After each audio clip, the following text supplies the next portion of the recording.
نے کہا ان پر جادو ہوا ہے۔ انہوں نے کہا جادو کس نے کیا ہے؟ بتایا گیا کہ لبید ابن عاصم یہودی نے۔ پوچھا گیا کہ وہ جادو ٹونا کس چیز میں رکھا ہے، کس چیز میں ہے؟ کہا کنگھے میں اور کھجور کے خشک خوشے کے غلاف وغیرہ میں۔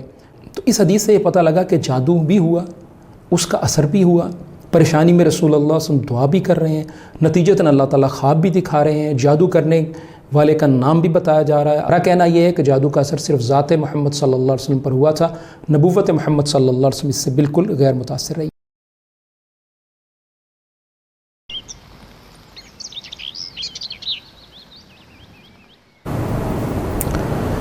رسول اللہ صلی اللہ علیہ وسلم پر جادو ہوا کہ نہیں؟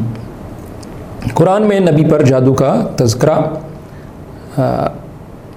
فَإِذَا حِبَالُهُمْ وَعِصِيُّهُمْ يُخَيَّلُ إِلَيْهِ مِنْ سِحْرِهِمْ أَنَّهَا تَسْعَىٰ فَأَوْجَسَ فِي نَفْسِهِ خِيفَةً مُوسَىٰ۔ تو جواب دیا کہ نہیں، تم ہی پہلے ڈالو۔ اب تو موسیٰ علیہ السلام کو یہ خیال گزرنے لگا کہ ان کی رسیاں اور لکڑیاں ان کے جادو کے زور سے دوڑ بھاگ رہی ہیں، یعنی حرکت کر رہی ہیں۔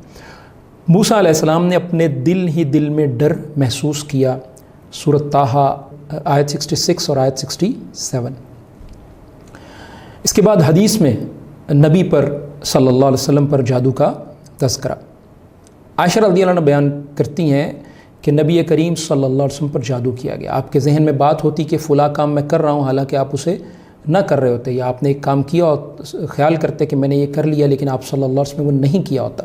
آخر ایک دن آپ نے دعا کی، پھر دعا کی اللہ تعالیٰ سے کہ اس جادو کا اثر ختم کر دے۔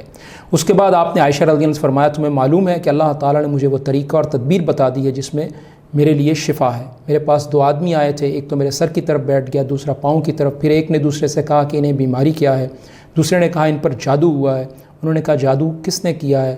بتایا گیا کہ لبید ابن عاصم یہودی نے۔ پوچھا گیا کہ وہ جادو ٹونا کس چیز میں رکھا ہے، کس چیز میں ہے؟ کہا کنگھے میں اور کھجور کے خشک خوشے کے غلاف وغیرہ میں۔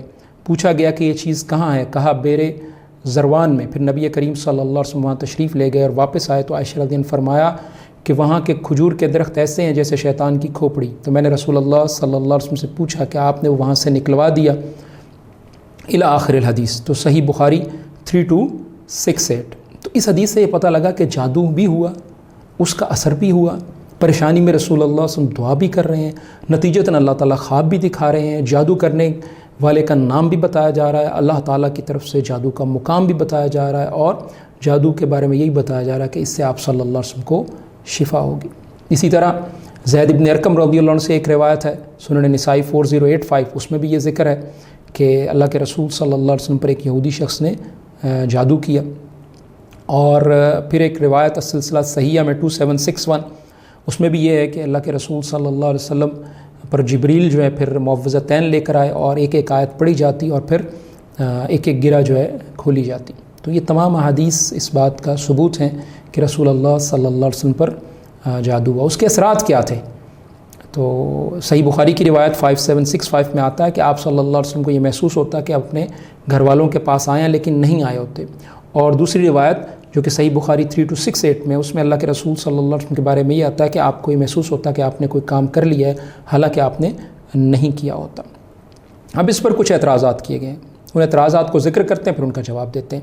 اعتراض یہ ہے کہ اگر نبی صلی اللہ علیہ وسلم پر جادو ہو سکتا ہے جیسے کہ ان روایات کی روح سے، تو پھر مخالفین نے جادو کے زور پر نبی صلی اللہ علیہ وسلم سے نعوذ باللہ کیا کہلوا دیا ہوگا اور اس میں تبدیلی کر دی ہوگی۔ اور اسی طرح جو ہے دوسرا اعتراض یہ کیا جاتا ہے کہ جادو ہی کے ذریعے سے نبی صلی اللہ علیہ وسلم کو نبوت کے دعوے پر اکسایا گیا ہوگا وغیرہ۔ جواب اس کا یہ ہے کہ جہاں تک کسی چیز کے تاریخی حیثیت سے ثابت ہونے کا تعلق ہے تو یہ واقعہ ایسا ہے کہ جو بالکل قطعی طور پر جو ہے احادیث سے ثابت ہے، اور اگر اس واقعے کو غلط کہا جائے تو پھر تاریخ کا کوئی بھی واقعہ جو ہے اس کو صحیح ثابت نہیں کیا جا سکتا، کیونکہ جو محدثین کے اصول ہیں اور جو احادیث کا کڑا معیار ہے اس پر یہ واقعہ جو ہے ان کے مطابق درست ہے۔ اسی طرح بہت سارے صحابہ نے اس کو روایت کیا اور کئی ایک کتب حدیث میں بخاری، مسلم، نسائی وغیرہ میں یہ واقعہ جو ہے ذکر ہوا اور بہت ساری اسناد سے نقل ہوا۔ اب جواب کیا ہے؟ اللہ کے رسول صلی اللہ علیہ وسلم پر یہ جو جادو تھا اس کا اثر صرف آپ کی ذات تک محدود رہا، بلکہ بعض لوگوں کو بھی معلوم نہیں ہو سکا کہ آپ صلی اللہ علیہ وسلم پر کیا گزر رہی ہے۔ اور رہی کہ آپ صلی اللہ علیہ وسلم، یہ بات کہ آپ کے نبی ہونے کی حیثیت سے، تو اس حوالے سے آپ صلی اللہ علیہ وسلم کی جو تعلیمات ہیں اور جو فرائض اللہ تعالیٰ نے آپ پر لاگو کیے تھے، ان میں کسی چیز میں کوئی خلل واقع نہیں ہوا۔ کسی روایت میں یہ نہیں آتا کہ آپ صلی اللہ علیہ وسلم نے قرآن کے کسی احکامات میں تبدیلی کر دی ہو، یا آپ صلی اللہ علیہ وسلم نے قرآن کی تعلیمات میں کوئی فرق ڈال دیا ہو، یا آپ صلی اللہ علیہ وسلم نے ایسی بات وحی کی حیثیت سے پیش کی ہو جو آپ پر نازل نہ ہوئی ہو، اور یہ آپ صلی اللہ علیہ وسلم سے اس سبب سے کوئی نماز چھوٹ گئی ہو۔ اور آپ یہ بھی دیکھیے کہ اگر ایسی کوئی بات ہوتی تو پورے عرب میں شور مچ جاتا کہ نبی صلی اللہ علیہ وسلم کو جو ہے ایک جادوگر نے شکست دے دی۔ آپ دیکھیے کہ اللہ کے رسول صلی اللہ علیہ وسلم جب بیت المقدس گئے رات میں، اور آپ صلی اللہ علیہ وسلم نے آ کر بتایا تو کیسا شور مچ گیا تھا، یہاں تک کہ پھر اللہ تعالیٰ نے جو ہے بیت المقدس آپ کے سامنے کر دیا، اور آپ نے کفار کے تمام اعتراضات کے جواب دے دی۔ تو مجموعی طور پر جو جواب ہے وہ یہی ہے کہ آپ صلی اللہ علیہ وسلم کے نبی ہونے کی حیثیت اس سے بالکل غیر متاثر رہی ہے۔ ہاں، ذاتی طور پر آپ صلی اللہ علیہ وسلم نے اس کی پریشانی کو محسوس کیا، اور ذاتی حیثیت میں آپ صلی اللہ علیہ وسلم کو جنگ احد میں زخمی کیا گیا۔ آپ صلی اللہ علیہ وسلم جنگ احد میں زخمی ہوئے تو اپنی ذاتی حیثیت سے۔ اسی طرح آپ گھوڑے سے گر کر آپ صلی اللہ علیہ وسلم چوٹ بھی کھا سکتے ہیں، جیسے کہ بعض روایات میں آتا ہے۔ اسی طرح آپ صلی اللہ علیہ وسلم کو بچھو کاٹ سکتا ہے۔ تو اس میں سے کوئی چیز جو ہے آپ صلی اللہ علیہ وسلم کی بشری جو تقاضے ہیں اس کے منافی نہیں ہے۔ اور جو بات ہم کر رہے ہیں وہ یہ ہے کہ اللہ کے رسول صلی اللہ علیہ وسلم کے نبی ہونے کی حیثیت سے اس جادو نے آپ پر کوئی اثر نہیں کیا۔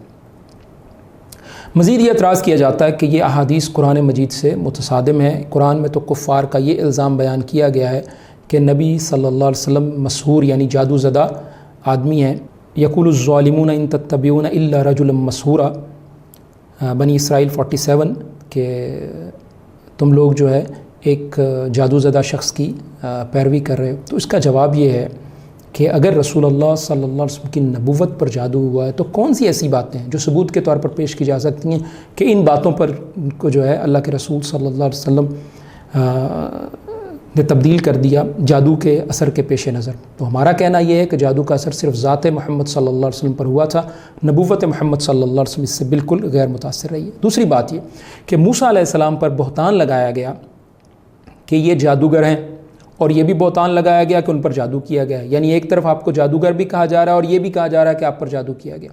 ان ھذان لساحران یریدان ان یخرجک، یہ دونوں جادوگر یعنی موسیٰ علیہ السلام اور ہارون علیہ السلام، یہ دونوں جادوگر ہیں، سورۃ طٰہٰ۔ اور اسی طرح جو ہے آیت 63۔ اور دوسری جگہ پر فرعون کہتا ہے کہ انی لاظنک یا موسیٰ مسحورا، کہ اے موسیٰ میں تو تجھے جو ہے جادو زدہ سمجھتا ہوں، سورۃ الاسراء آیت 101۔ اسی طرح رسول اللہ صلی اللہ علیہ وسلم پر بھی ایسا ہی بہتان لگایا گیا، کہا گیا یہ جادوگر بھی ہیں، اور پھر یہ بھی کہا گیا کہ آپ پر جادو کیا گیا۔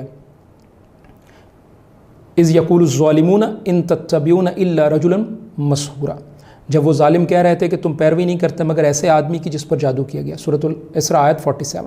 اور دوسری جگہ جو ہے کفار کی یہی بات، اس سے ایک مختلف بات ذکر کی جا رہی ہے، وقال الکافرون ھذا ساحر کذاب، اور وہ یہ کہتے تھے، کافروں نے یہ کہا کہ یہ تو جادوگر اور جھوٹا ہے، سورۃ صاد آیت 4۔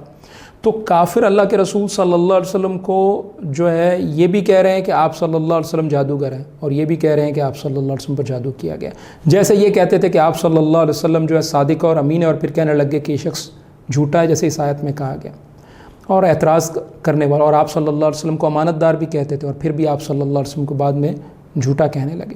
اور اعتراض کرنے والوں نے تو رسول اللہ صلی اللہ علیہ وسلم کی زیادہ شادیوں پر، پولی گیمی پر بھی اعتراض کیا، تو کیا ہم اس کو بھی تسلیم کرنے سے انکار کر دیں کہ یہ چیز جو ہے احادیث میں موجود ہے یا قرآن میں موجود ہے، تو اب ہم اس کو تسلیم نہیں کرتے کیونکہ کافروں نے اعتراض کر دیا۔